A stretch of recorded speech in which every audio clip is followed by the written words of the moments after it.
This is Julio's Corner, my corner of the internet where I talk about whatever is on my mind. I'll mostly talk about stuff I've watched, read, or listened to, but sometimes I may ramble on about the news or politics or in society at large. This episode is being recorded on Sunday, November 9th, 2025. Welcome back to the show, and let's get right into it.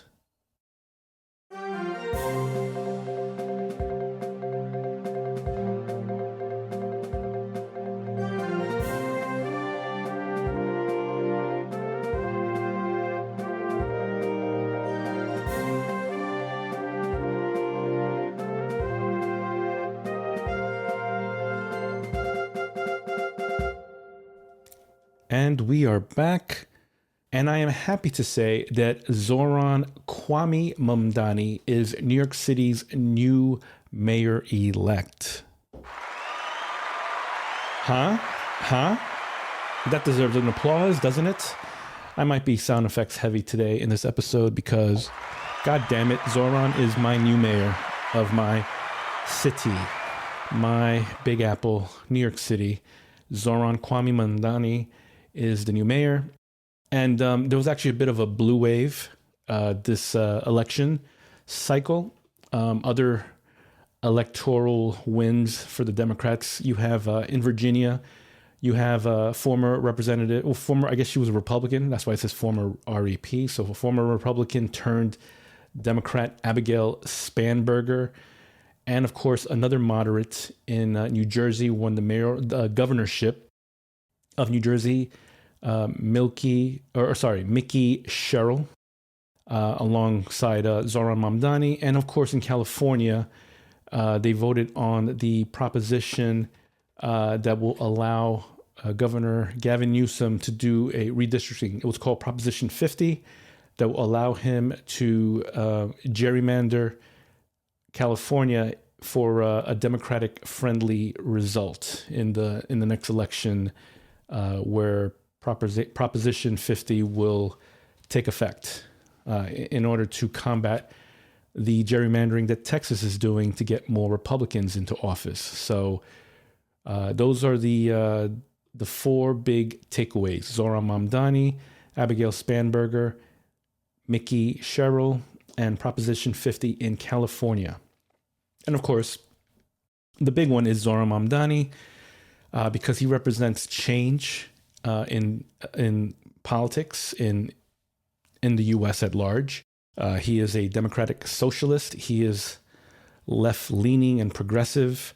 But of course, the media is going to spin it to not put too much of a shine on Zohran Mamdani and instead focus on Mickey Sherrill and Abigail Spanberger, who represent moderate Democrats, which is what they always say is the candidates that you should choose. You should choose a moderate, someone that can go to both sides of to both aisles, to be able to be bipartisan and all that nonsense, which of course Republicans never want to do fair dealings. They always want to bully you into getting their terms across without any compromise.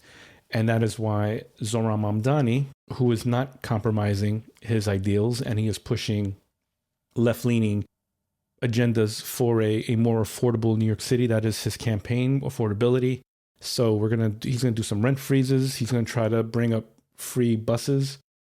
He wants to have city-run grocery supermarkets in 5, one in each borough in areas where there are no supermarkets to be had, so they're food deserts. What else? Oh, he's going to raise the taxes on the wealthy. The 1% are going to pay 2% more taxes, which is the same level of taxes that are being paid in New Jersey. So it's no different than what's already happening, in the tri-state area. And of course, corporate tax is going to go up to, I think, 11%. So yeah, Zohran, out of all the victories, is the most critical and important one, because it's going to send ripples through the Democratic Party that is finally proof positive that you can win on a progressive platform and a very left-leaning platform. that's helping the working class, helping those that need it, instead of catering to your billionaire donors and the people who lobby to corrupt you with money. So yeah, I'm very happy about that. Oh, of course, he's also going to be against ICE. Oh, the other agenda on his platform, which isn't really part of being more affordable, but because, everyone always wants to talk about crime, he's going to reform the police department. And because police, the way he explained it, the police force deal with a lot more than actual police work. They deal with healthcare, with mental health cases, with domestic abuse cases, things of that nature, which police are not trained and qualified for. You can have social workers and people who are trained for mental wellness case scenarios. Those are the type of people that you need in those situations. And so they're going to transfer some of the police funding towards that, to a new department that will deal with mental wellness situations like domestic abuse, mentally unstable people in the subways, child care, child services, those kind of things. He's going to have a force that's dedicated for that, so that the police can get back to the work that really matters for them, which is homicides, narcotics, and things of that nature. Actual crimes that they should be dealing with. So, anyways, just wanted to talk about that. That really made my year, because 2025 has been somewhat depressing. We're at the 11th month. We're almost done with this year of 2025. So 2025 is ending on a good note for now, at the very least. Obviously there's still a lot of crap that's happening, such as, what's the term? Well, inflation is going up, and the whole tariffs, people are losing jobs. There are massive layoffs happening. Government shutdown is still going on. Stagflation, that's the big word of these past few weeks. Stagflation is happening, meaning that there's no job. There aren't any job increases. There's no cost of everything's going up. The tariffs are not helping in that manner, and of course, people are losing jobs. So people are suffering and have to tighten their wallets, and not to mention all the Medicare cuts that are going to happen, and SNAP benefits that are getting shut down nationwide. Even though there's been some court cases that are trying to stop that from happening. But with the government shut down and Trump being Trump, people are suffering and starving, and it's kind of it's depressing. But like I said, we have this little bit of hope in these elections that just passed, and we only hope for more to happen, and of course that this will incentivize more aggressive tactics to oppose what's happening in Washington. And anyways, on to the next agenda on today's on this episode.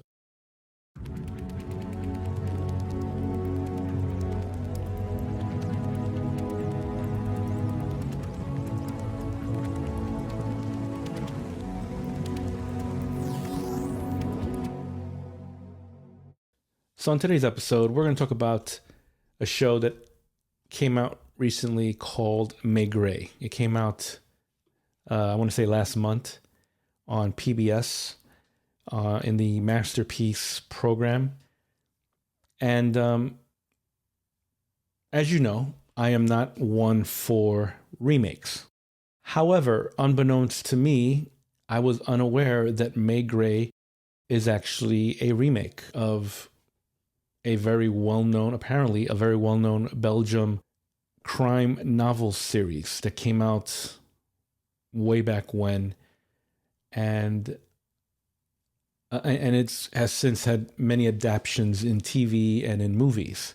So I did take some notes. I'm only going to focus on the English-speaking ones. There were some obviously in France and in Belgium, because that's where the author comes from Belgium.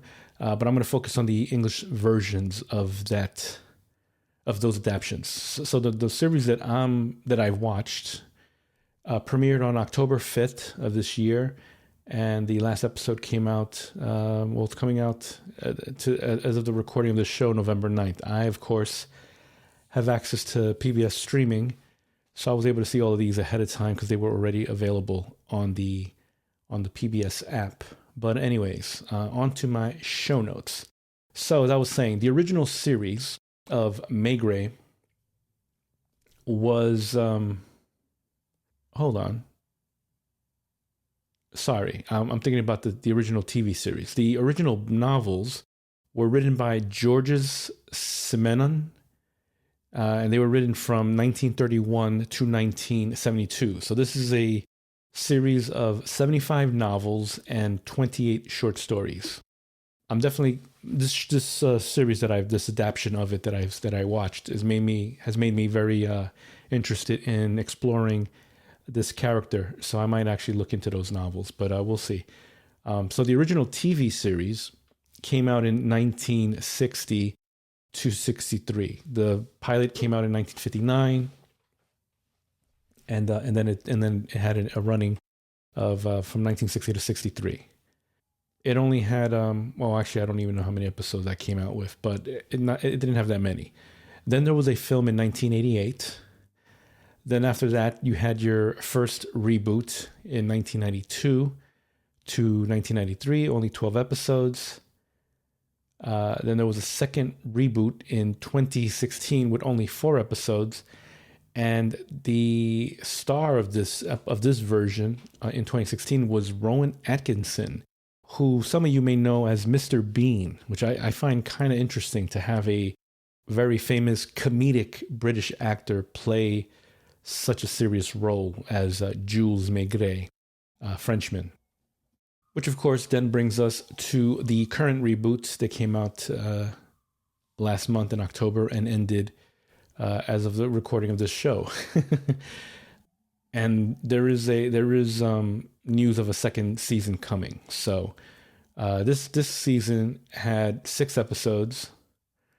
It was very interesting to me because, again, I'm unfamiliar with Jules Maigret, the police detective of the French police, and so it was a novel concept for me, and one that I definitely want to further explore in those novels. So, as I mentioned, the series has 6 episodes.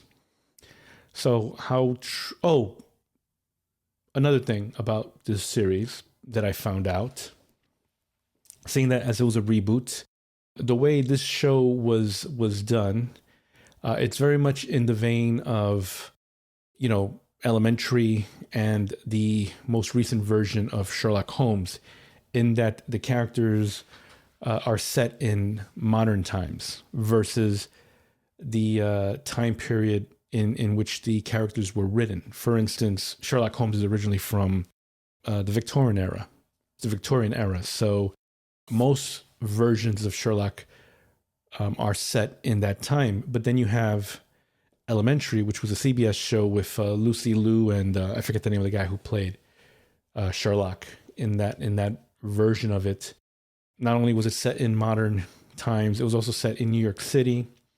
And of course, Dr. Watson in Elementary is an Asian female played by Lucy Liu, whereas the original novels, it's just a British man who was from the British military, who had a leg injury from his time in, I think it was during the Afghan War or something to that effect. I don't remember the details that clearly. And then, of course, so he was what's the word? He was discharged honorably because of, the injury to his hip in the original writing. And most adaptions of Sherlock Holmes were kept in that time frame. But Elementary, like I said, was set in modern times and also in New York City. And same thing with the Sherlock Holmes done by Russell Davies with Benedict Cumberbatch and the guy from The Office, the British Office, who played Dr. Watson. He's also in The Hobbit. His name escapes me at the moment. But of course, Benedict Cumberbatch played Sherlock Holmes in that rendition of of Sherlock, which was set in modern day, but also in England. Same location as the originals in England. So this Maigret reboot that I saw was set in France, where Maigret is his normal location, but in modern times. And what makes me interested in this detective series as opposed to others is the way he attacks a case. He's very into the psychology of the people involved in a given case. And so, because he's so into the psychology of the people involved, a given case about murder or a bank robbery or whatever, or a kidnapping, so to speak, he's better able to solve the cases because of his ability to essentially profile the players involved a said story. And of course, in this show, again, I can only go by the show. I don't know the original source material, but in this show, he's in charge. He's the chief inspector of his investigation department. There's an ambitious district attorney or prosecutor, whatever they're called in Europe, that sometimes butts heads with him because she has her agenda in terms of like the press and the political machinations of what it takes for her position in that criminal court system over there in France. But you also have this other guy, this ambitious guy who also applied for the chief inspector position, but because he was inadequate, he obviously he wasn't chosen. It was instead Jules Maigret who got chosen over him. So he's bitter, and he's always trying to undermine Jules Maigret, but he's like a bull in a china shop in that he messes everything up. And his name is Cavre, Cavre. That's how it's spelled. I forget if he had a first name, but I'm looking at the casting in IMDb, and they only have one-word names here. So his name is Cavre. That's usually what they call him anyway. But yeah, he's a pain in the butt, and he's always wrong, and he's always failing upwards apparently. And he takes credit for anything. He tries to take credit for any of the successes of Maigret's. And any of his failures, he's not shy to let them fall on Maigret's lap and let him take the hit, the collateral damage for his failures, so that he can somehow usurp Maigret's position. And because of this bitterness and his arrogance and inability to work with the team because he wants to do it his way, regardless of whether he's right or not. It culminates. Okay, and of course, spoiler alert, if you're not familiar with this series, obviously, I'm talking about it. There's going to be spoilers involved, so giving you a spoiler alert right now. So consequently, because of this guy's inadequateness as a detective and always just getting in Maigret's way and undermining his his cases, and also not following orders and bumbling his orders because he doesn't follow them, and then bad consequences happening because of it, he eventually is forced to resign because he just makes the whole working environment toxic because he's the only one not playing ball with the rest. The rest are working as a team. They respect and obviously see Jules Maigret as their boss because he is their boss, but also they know him and they've worked with him, and they acknowledge his expertise and that he's leading them to the right course. Whereas Cavre, he's just bad at his job. And yet he always wants to get the credit, and he always wants to be the one leading the charge, even though he's bad at his job and he's never right, and he's always messing things up. But he just never learns from his mistakes. He only keeps being bitter, and and jealous and envious and always undermining Jules Maigret. And in the beginning of the show, there was a big mess up or fuck up that he did, that the district attorney Carnival was blaming Maigret for, because they had a suspect in question in the hospital for the bank robbery that was going on. So they had one of them, and of course, Maigret charged Kavra for a lookout to be stationed there, to be the one watching over him. But Kavra left his station to do his own investigation, and that was a time when the guy their one and only witness or suspect got away. And so Carnival's is naturally upset because you're messing up her case of this very big big bank robbery ring that's going around France, and it's big news, and so this can make or break her career as a prosecutor, and their one suspect got away. So she's going at Maigret for this fuck up, which is Carver's fault.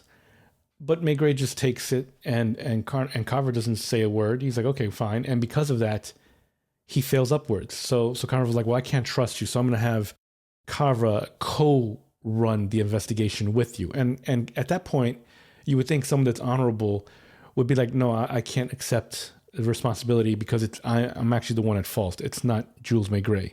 But instead, he gladly takes co-ownership of the investigation, knowing full well he's the one who screwed up. So because of that in the first two episodes, I forget which one, it was a 2-part episode, this storyline, so I forget if it was in the first or second, but that basically sets the tone of how Carver is going to be for the rest of the first series, in which he'll fail upwards and take all the credit, never openly accept the blame for his mistakes and blunders, and always will be jealous and envious of Maigret and be like, why won't you give me more responsibility? Why do you keep giving me?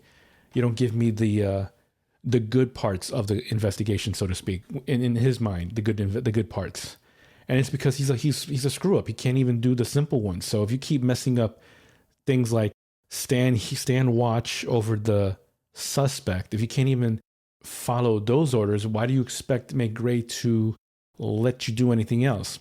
So there'll be times where Carver is going on a wild goose chase. He's obviously following a lead that he thinks is right, but it's completely wrong. And Maigret's like, you know what? It'll be better to just let him go chase that lead, that red herring, because then he'll be out of my hair, and I won't have to deal with him. And he'll gladly he's done that a bunch of times in this series, where he'll let him do the thing, and then everyone's like, why are you letting him do that? And for Maigret, like, because obviously it's wrong. And they're like, but if it's wrong, why are you letting him? And it's obviously so he won't mess up the rest of the case. And then of course Maigret will be right, and that will only get Kavra even more angry and resentful that he was allowed to chase his leads that were wrong, and not be involved with the leads that were good, that were right, to capture the criminals. But that's on him. Because he won't follow orders. So when you're even allowed to do whatever you want, you're still upset and butthurt that what you did was wrong. So anyways, the show ends. The series ended with him. They were chasing not a serial killer per se, but a guy who has been killing indiscriminately. And he ends up, because Maigret psychologically profiled him and got in his head, and that sort of made this killer, who's obviously mentally unstable, made him a little resentful that he was figured out so easily. He decides to essentially kidnap Maigret's wife. And everyone's aware of this. Well, Carver's the last to know. And it's because, he fucks things up. And so while they were trying to look for that killer, he also left town. He left to go to the town that he grew up in, Sant Fiacre. I'm butchering it. I can't. I'm bad. I don't know French, so it's Saint Saint, Fiacre Fiacre. So he went to his childhood town because the nobility, the countess or whatever her title is of that town, called him for help, and so he left. And she very much needed help, and he got there too late. She ended up being murdered by her close circle of supposedly friends, but it was they were all pitted against him. Her lover, the guy who's supposed to be her trustee, running the managing the lands and the properties, and her own doctor. All three of them were in cahoots to basically steal from under her, kill her off slowly by poisoning her, by giving her the wrong medication. And of course, the lover just distracting her with sex and, giving any juicy information to the trustee so he can continue swindling and embezzling money from her. So while he solved that case, that murderer, who we also figured out, he was on a direct line. They were talking to each other by the phone. During that point, he the killer kidnapped his wife. Well, went to his house, followed her home, and basically held her hostage. So, and of course, Kavra was following a wrong lead as to who he thought was the killer. Because I forget who he was convinced was the killer. Oh yeah, it was this ring, this like drug ring or another. I think it was a drug ring. Yeah, it was a drug ring. He kept thinking the drug ring was the killer of this victim that they were trying to solve. And Jules Maigret was like, "Fine, let him do that because he's wrong, and I don't want to deal with him. So let him chase that bad lead, whereas I know who the real one is." And obviously, psychologically, they were talking to each other. But now his wife, because of it, his wife is being held hostage. So anyway, Carver realizes, oh, I was wrong the whole time. And now his wife is being endangered. But why would he let me do my thing? So while everyone is, trying to get to Jules Maigret's his house, in not secretly or privately, but they didn't want to make a scene. Obviously, they didn't want the news, reporters to be there. They didn't want to make a big deal about it. But Kavra, being the resentful asshole that he is, bitter that Jules Maigret bested him again and knew who the killer was, and his wife is being held hostage. But fuck that, I don't care. I'm gonna call the media, and I'm gonna let the media know. Actually, the killer is holding Maigret's wife hostage, and this is where he lives. Go there, make a big scene about it, because I'm an asshole and I don't give a fuck. Because I'm bitter, I'm butthurt that I was once again chasing a wrong lead that I convinced myself was the right one. So fuck Jules Maigret. If his wife gets killed, I don't give a fuck. So anyways, Maigret gets there. He gets to his house. And he's eventually able to talk down the killer. Well, him and his wife. His wife being, I think she's like a psychologist. She works in the medical field. I think she works in like psychiatric wards. And so that's why she was also able to psychoanalyze the killer, who obviously is mentally ill. And Maigret, being a profiler, was also able to empathize with him. Anyway, they were able to talk him down and then get him arrested. And then Maigret's team, when they return to the precinct or the police department, one of them clocks Kavra because fuck you for almost blowing this shit up and making it worse than what it was. Because obviously your chief inspector's wife is being held hostage. We told you we have to keep this hush hush, and you call the fucking news reporters to make a scene in that area, to have helicopters hovering over the place and make noise and alert the killer that his location is publicly known nationwide. So fuck you. They clock him, and then he resigns because it's a toxic environment. Well, idiot, who the fuck you think did that? It was you motherfucker. You deserve to get beat up. Fuck you.